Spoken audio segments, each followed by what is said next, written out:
And the writer, Valerie Thomas. Valerie, thank you for being here.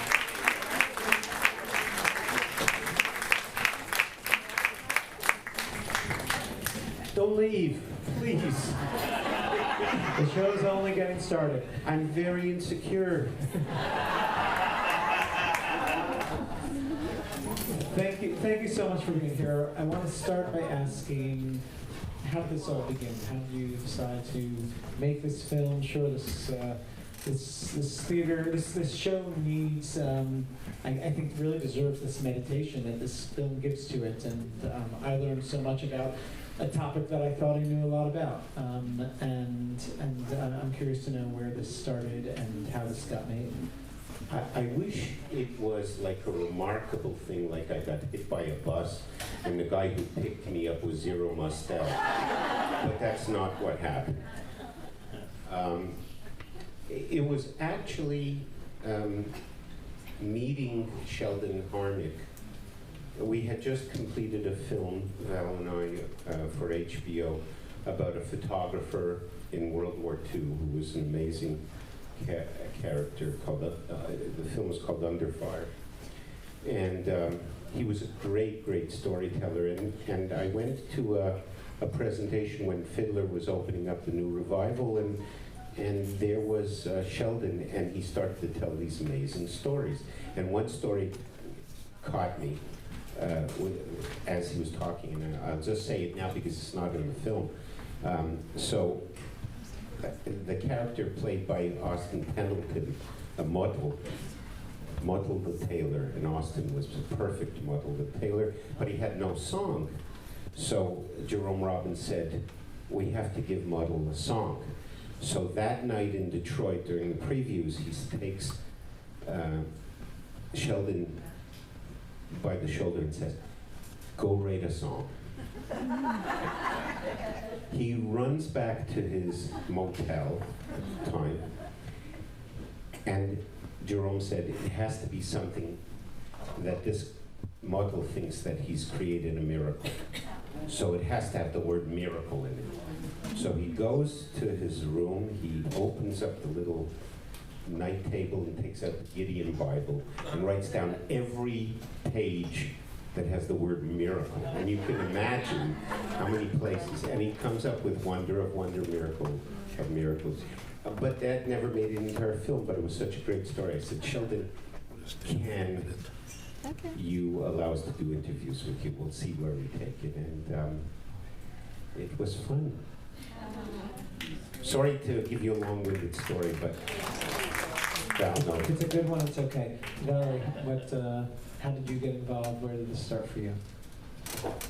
Well, we've been making films together for several years, so he came back from that day with Sheldon and said, you know, and we also really like to make films about people in their 90s, as it turns out. So that fit the bill. Sheldon. We're looking for a 90-year-old woman. Yeah. Now, we've done all men. Morgan Foster. Yes, we've made 3 films now about people in their 90s, but that's because they have long, extraordinary lives, and Sheldon absolutely does, and he is an incredible storyteller. So I think originally we thought, you know what, we'll base this around Sheldon. He'll be this sort of national treasure that he is, and he'll tell the story of how this came to be, which is an incredible story in and of itself. But when we really started to dig and we started to talk to other people about it, we realized it was far more substantive than that, and I think that's why it took us so long to make it, 3 years. But that's what we got. So let me ask you, with everything that you've been through in this process, what you knew, I'm assuming you knew something about Fiddler before. What surprised you the most? What were kind of the things that came out from this process that you learned about Fiddler that you did not know? Or the pain in the ass to get the licensing of the music. That killed me. I really didn't realize how crazy people are about their music. And I'm serious, I don't do any musical documentaries. But everybody loved the music and loved the idea. And what I did was I brought all the families in to my apartment, and I showed them sort of a small cut of the film, and I said, do you like it? And they said, we love it. And I said, will you give me the music? Yes. Yes, speak to our lawyers. Well, that for sure, but we could deal with. But everybody loved the project, so it's much easier. Except MGM, who is just just kills us in terms of how much we have to pay for the rights to the music. But we'll get them back. It's the 50th anniversary of the movie in 2021, and they're gonna want our documentary. If I were a rich man.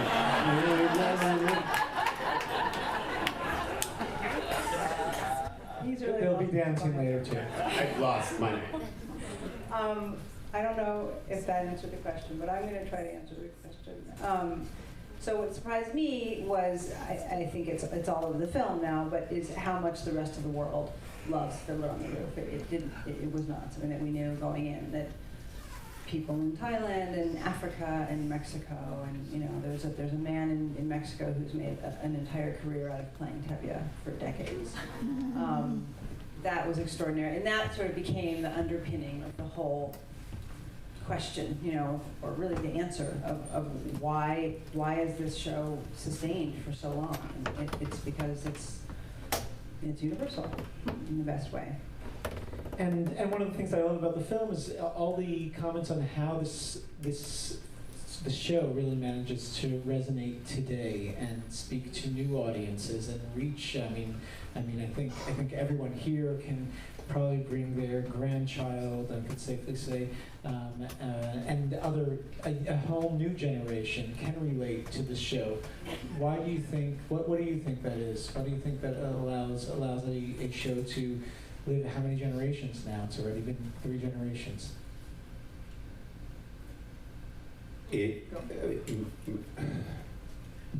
It's about human condition. It's about the human condition.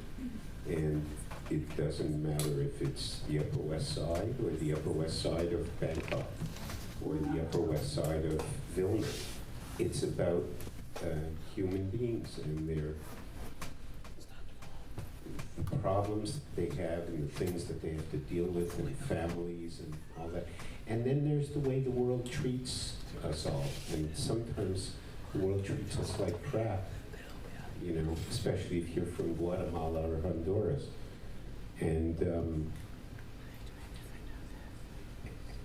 we all relate to that. And so I think I would love to show it to a group of refugees. I was thinking about this, I didn't tell you.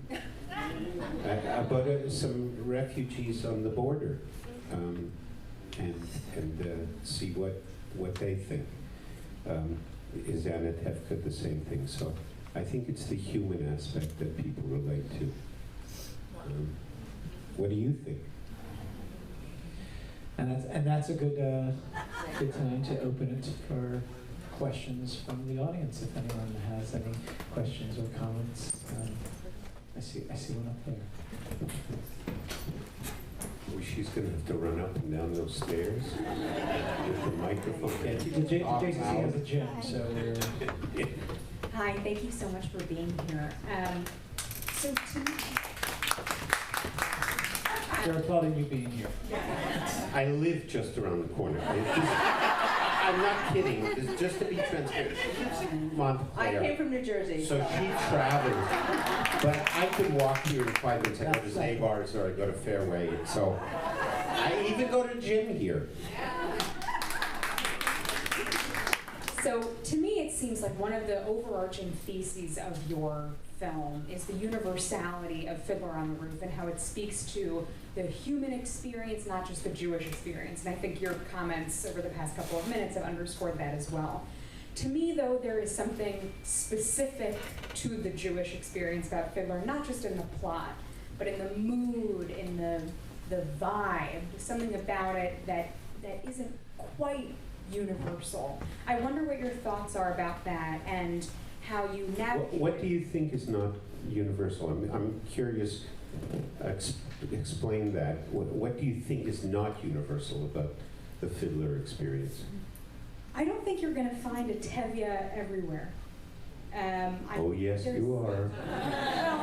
So it sounds like that's the answer to my question, right? That well, So my question was, how did you navigate the tension between the specificity of of certain elements to the Jewish experience and also the universality of various themes as you were deciding what to emphasize in the making of the film?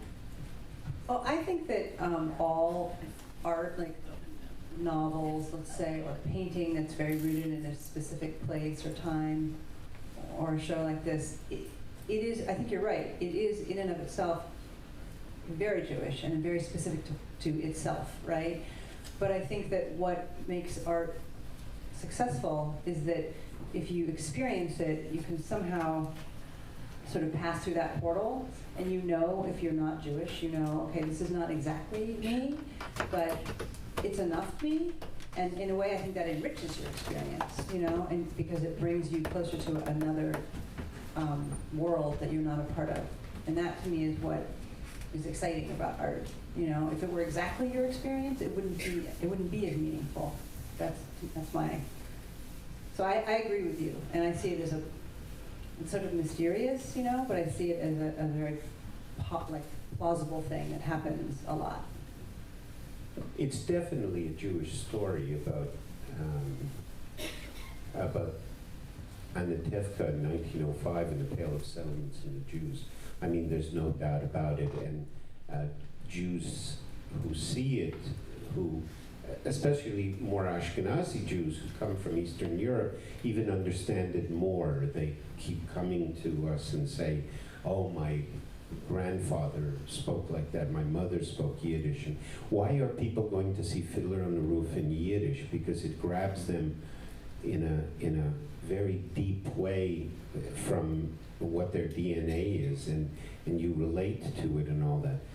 But if I see The Seven Samurai and it's done by Akira Kurosawa, and Toshiro Mifune is my Tevye at that point, and he behaves like it too in the movie, but the characters are universal, and we as human beings are universal. But it's wonderful to be Jewish, for me. We're going to pass you the mic. Just wait for the mic. No, you need the mic. Hi, thanks so much. This is a beautiful experience for me. I was wondering, what was it like for you to be in Kiev? How did it feel? And what kind of thoughts did you have when you were there? And also, Great food. Yeah, you're right. Delicious schnitzel. Oh my God. And Anatevka, I'm curious, is that was that truly a shtetl that has survived, or was that like a Disneyland kind of creation, or both? No, it absolutely exists, precisely as you see it. I mean, we got there well after it was established. You know, it probably was established about 5 years ago during the peak of the violence in eastern Ukraine, and the rabbi who you met, named it Anatevka. And this is not included in the film, but they did some research and they figured out that by coincidence, actually, the plot of land that he bought is the area around which, at least, Shalom Aleichem wrote some of the stories that he wrote. So he wasn't always living there, but they say that there were several years where he was writing, I don't remember exactly which stories, but he was right on that land. So they see it as like a mystical sort of thing. But yeah, it's not Disneyland at all. I mean, it's actually a pretty tough place to live. You know, they don't have a lot of money, and these are people who were completely thrown out of their homes or had to leave their homes from violence and came with very little, and now they live there. So it was amazing. It was really amazing. And being in Kiev was extraordinary. And it came towards the end-ish of our, most of our shooting. So we had this whole Fiddler, experience already in us, and then we went there. So it was really cool. And speaking of Kiev, you were telling me before about the interesting connection between Kiev and the show itself. It was Krakow, excuse me. Krakow. Well, we'll take you to Krakow now. The Kiev. So, to be transparent, my mother was a Holocaust survivor. She was from Krakow. She grew up in a suburb called Krzanów, which was very close to Krakow, and but grew up in Krakow, and then was in the Krakow ghetto, and then was sent to Plaszow concentration camp. It was the Schindler Jew experience, but she worked for Julius Modrich at the factory in the Plaszow concentration camp, then was sent to Auschwitz, and then somehow miraculously survived, and ended up in Lichtenwerden in Czechoslovakia. There's a scene at the end of Fiddler, the movie and the show, the '64 show, where Fyedka, the Russian boy who's marrying Chava, who out of faith, and they're going to leave, and the family's packing up Anatevka to leave, and Tevye is just keeping to himself, and Seidel is talking to her, and suddenly the Fyedka says, "We're going to Krakow, where people are treated better than here." And I remember when I first saw that in the film and I heard the word, and I didn't know if anybody else caught it, but I said, holy mackerel, they're doomed. They're doomed 35 years later. Most of the Jews of Krakow were sent to the gas chambers. And I asked Joe Stein's widow, I said, did he mean that? And she said, I don't know. I think so, but subconsciously. He didn't put that in. He could have said, we're going to Paris, or we're going to London, or we're going even to Berlin, which would have had its own weird feelings. But Krakow really was a statement, I feel, that said, guess what's coming?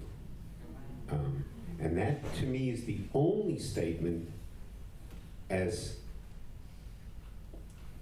camouflaged as it is, it's the only statement about the Holocaust, which I find is a remarkable thing, since this was created in 1964, just 20 years after the gates were opened. So. We're going to take one last question, if that's okay. We take it. We'll take two more questions. I just want to introduce, that's Mark Aronson, okay, who is in the film.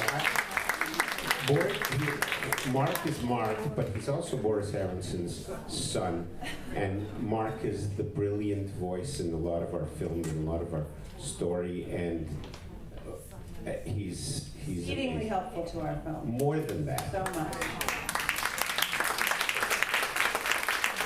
You've earned the bonus question. You'll get that one.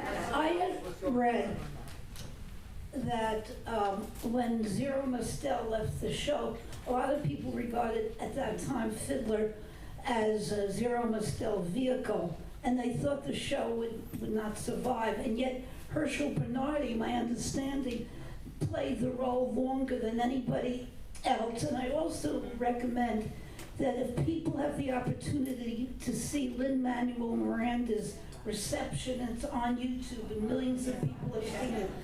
It is the most entertaining video I've ever seen in my entire life. It's in our film, a part of it. Do you get a lot of Fiddler nerds?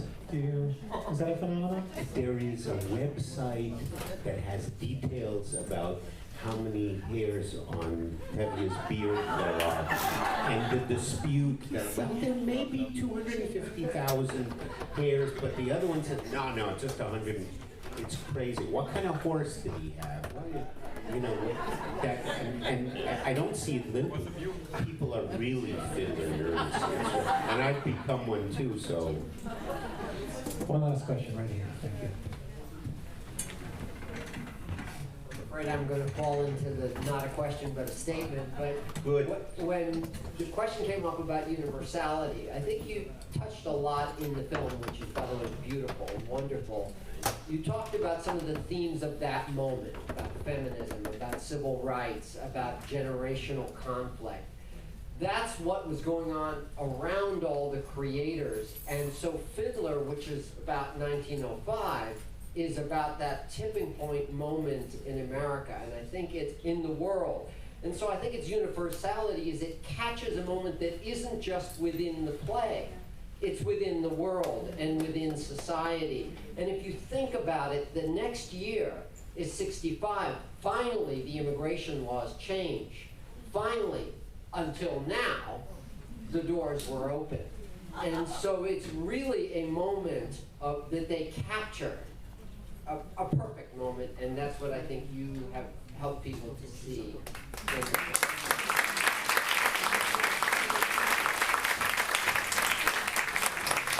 Did you like it? That's all I want to hear. Come on, I loved it. Sleep well tonight. I'll just add on to that, and it connects also to the comments made earlier, that I think 10 years earlier, they couldn't have put Fiddler on Broadway. It was too Jewish. I think part of the civil rights movement is also where the Jewish community was and what had changed for the Jewish community. And that's something that also impacted all of this and allowed it to exist. Patty, you wanted to? Yes. Producer of the film. I just wanted, for the last comment, to say that if any of you want it at your universities, your kids' universities, your synagogues, your community centers. Bar mitzvah, your Your wedding. We have cards. You can contact us, and we'd be happy to get it other places. Thanks. It's wonderful, but most importantly, tell your friends to see it in the theater, not to wait for the bar mitzvah party. We want to sell that box It office. opens August 23rd. It opens August 23rd nationwide in places I haven't even heard of in the United States, small towns, and it's going to be amazing to see the response. But it's obviously San Francisco, LA, New York, Atlanta, Chicago, and all that. But it's great to have a documentary like this going out to the mass market, and Canada too. If we see a rise in anti-Semitism, we'll know. There's going to be an uptick of anti-Semitic tweets. What's this Fiddler all about? Thank you so much for the film. Thank you for being here. Thank you all. Tomorrow night's Annie. Please join us.